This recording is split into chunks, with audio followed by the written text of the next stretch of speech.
link.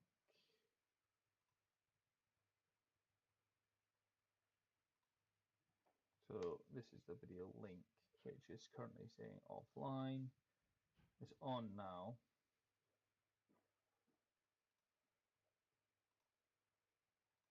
Let's see what it says. It says it's connecting now.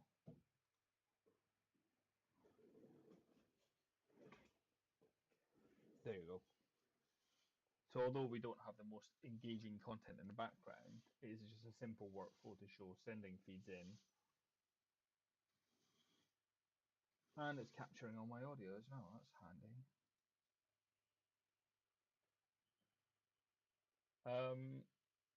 Good. Let me jump on here. So I'm happy then that these two feeds are going to where they should be going to. One's coming back down to me as a Zixi feed. We're sending it in as an SRT feed.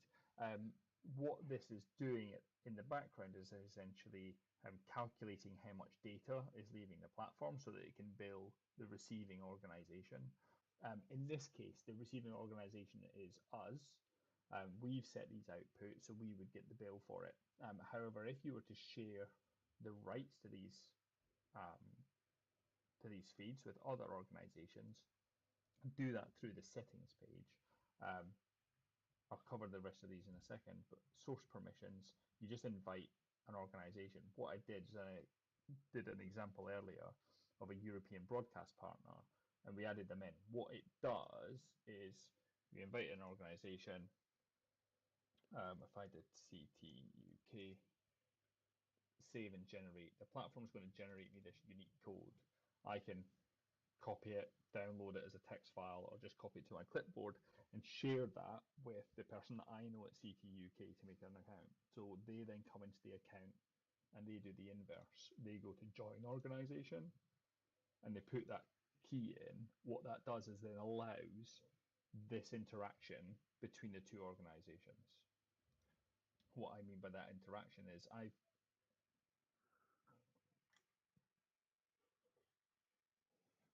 they have to be live link users, yeah. They don't have to have, so this is what I was saying right at the beginning. They've got to be a live link user and be a live link. If you want to, they don't have to be a live link user if environment, and they would be able to see whatever channels you had decided to share with them, or whichever events you had decided to share with them.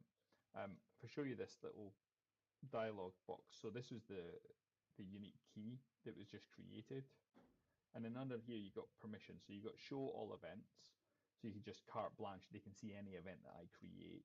Or actually, when you come round to creating events, we put a notion of different tiers in because the events could actually move channels, and you might accidentally move an event from a channel that you had shared with a partner to a channel that you hadn't shared with a partner. So we've done it on a tier basis.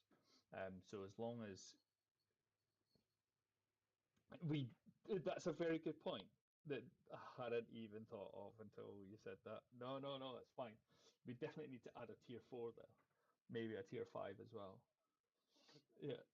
Um, so there's different tier levels anyway, that basically signify the importance or the value of an event essentially, and it's just to make sure that if you give someone some sort of access to it, that token, that access to the event lasts regardless of where you move it to. Because then underneath what you've got is this show all channels or show individual channels. So I could just click show all channels, and then if when CT UK logs onto the platform and looks at my environment, they would see all of the channels that I have, and they could book whatever feeds that they wanted out to them. From a billing perspective, from a commercial perspective, I'm happy with that. And from a billing perspective, I've set the billing source to the destination organization. So meaning the organization that's pulling content from the platform will get the bill for the usage.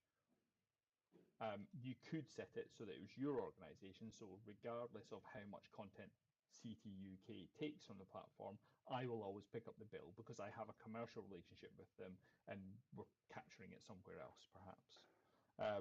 Or you can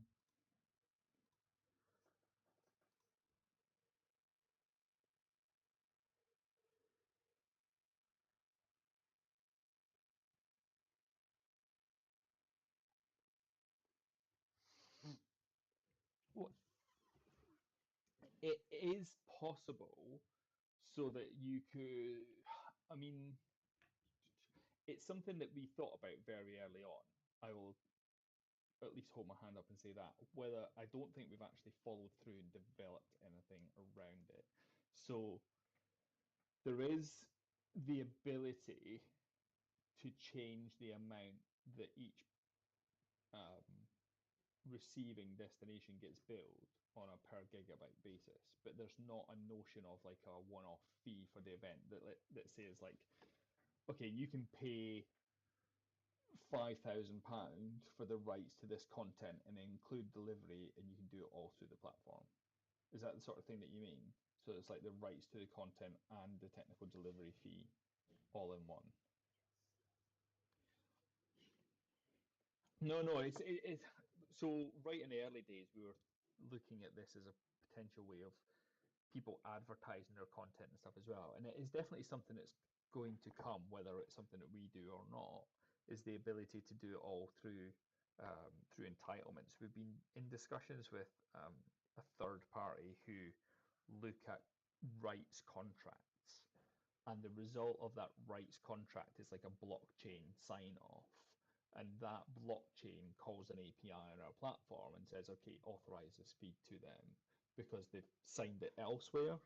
I would like to add it in to the platform, but I'll um, I'll make sure it gets fed in. Actually, Vicky can make sure it gets fed in. Right, Vicky? Is she even there? She got on mute. But under here then, okay, good. That's all right. Okay. So then, so that was showing all channels, or you could actually then pick an individual channel and just say, okay, I just only want them to be able to see that one feed, and that's it. And then the platform will just hide everything else from them. If at any point a customer has scheduled something to a destination some point in the future, 1 minute before the feed goes live, the platform actually checks this source permissions again and just makes sure that the organization does have access to it. Because rights could be rescinded at any point, essentially. We just wanted to make sure that we captured that. Um, Run you quickly very through here then. So the various different parts of the settings page are billing, which I can show you in a second, the environment, source permissions, my organization, and alerts management. So billing, this is just showing me how much the platform is costing at any given hour of any given day. So over the last 15 hours of this working day, 15 complete hours, it's shown me that there's been, it's cost £1. And that pound, if you expand it out, is just keeping the environment running and not doing anything else. These rates that you'll see here again are also list price rates with zero commitment and zero discussion with us. So you can just come on and start using the platform for £1 an hour. That pound gives you the environment to host for you to add as many channels as the platforms can take, and each platform can take a different amount depending on the size of it and therefore the bill, and I'll show you that in a second. But if you don't do anything with it, it'll cost you £1 an hour. If I look at some other days, if I go back to when I used it on this demo,